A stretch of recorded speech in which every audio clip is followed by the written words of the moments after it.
nom est Lynne Laforme. Je suis entraîneur professionnel en équitation western. Alors, j'enseigne depuis plus de 40 ans et très souvent, lorsque je donne des stages, que je vais donner des leçons, je fais en sorte que les gens travaillent à pied avec leur cheval avant de monter dessus. Alors, admettons, un cheval est mis au pâturage, il vit au pâturage, il est toujours à l'extérieur. Les gens ont tendance à penser que parce que le cheval est au pâturage, il n'y a pas besoin de se détendre, il n'y a pas besoin de bouger avant qu'eux montent dessus. Et c'est tout à fait le contraire. Le cheval, lorsqu'il est au pâturage, oui, il bouge un peu, il mange, il circule un peu, mais il ne s'exprime pas nécessairement au niveau du galop. Il va peut-être jouer quelques secondes avec ses amis s'il est au pâturage avec d'autres chevaux, mais en règle générale, c'est assez calme au niveau de la façon dont les chevaux se comportent en extérieur. Et pour ceux qui sont en boxe, c'est encore plus important de les détendre. Alors, il y a deux possibilités. La première, j'aime bien les détendre en liberté dans un rond de longe, si j'ai un rond de longe. Parce que la détente dans le rond de longe, je ne me relie pas au cheval. Je le laisse jouer, je le fais tourner, je le fais galoper, je le laisse se détendre. C'est lui qui ajuste ses allures en fonction de ce qu'il a envie d'exprimer. À partir du moment où je me relie à lui, bien là, à ce moment-là, je m'assure que je contrôle ses mouvements, ses pieds et qu'on travaille ensemble pour faire en sorte de créer une harmonie, une connexion qui va me permettre, lorsque je vais monter à cheval, d'avoir déjà un cheval qui est connecté sur moi. Donc, il y a un travail à faire à pied. Ça n'a pas besoin d'être très long. Une mise en liberté, 2-3 minutes, juste le temps que le cheval s'échauffe, explose un tout petit peu s'il en a besoin. Après, on se connecte au cheval par une petite longe et là, on travaille. On travaille ses hanches, ses épaules, un peu de conduite. Donc, on met le cheval en main, si vous voulez, pour faire en sorte d'avoir du contrôle.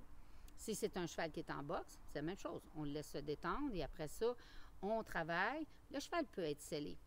Souvent, les gens disent « Ah, ben, j'ai pas beaucoup de temps, etc. » Sellez votre cheval, emmenez votre bride, gardez-le au licol et à ce moment-là, travaillez-le en liberté. Après ça, travaillez-le à la longe et vous allez être prêt au bout de 5 minutes, 6 minutes, 7 minutes à monter à cheval.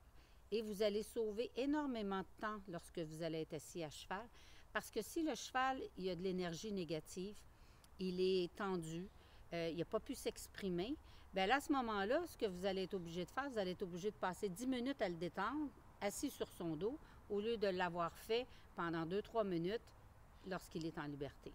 Donc, il y a quand même un choix à faire, je pense, qui est quand même beaucoup plus juste si vous le laissez faire au niveau en liberté. Si vous n'avez pas de ronde longe, utilisez la longe. Laissez-le, donnez-lui de l'espace, marchez-le, trottez, galopez. S'il ne s'exprime pas, qu'il galope bien, qu'il est détendu, faites les deux directions. Hop, il est prêt à travailler. Vous prenez votre petite longe, vous travaillez un petit peu les exercices pour l'assouplir.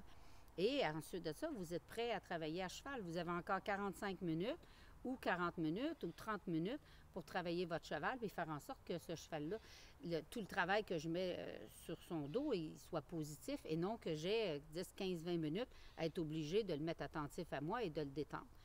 Vous prenez un cheval qui est au pâturage, qui est peut-être là depuis 2 jours, depuis 3 jours, 4 jours, ça dépend du nombre de journées que vous pouvez le monter par semaine. Et là, lui, il est libre de faire ce qu'il veut, quand il veut, comme il veut. Et là, tout d'un coup, vous lui dites, hop, il faut que tu sois attentif à moi.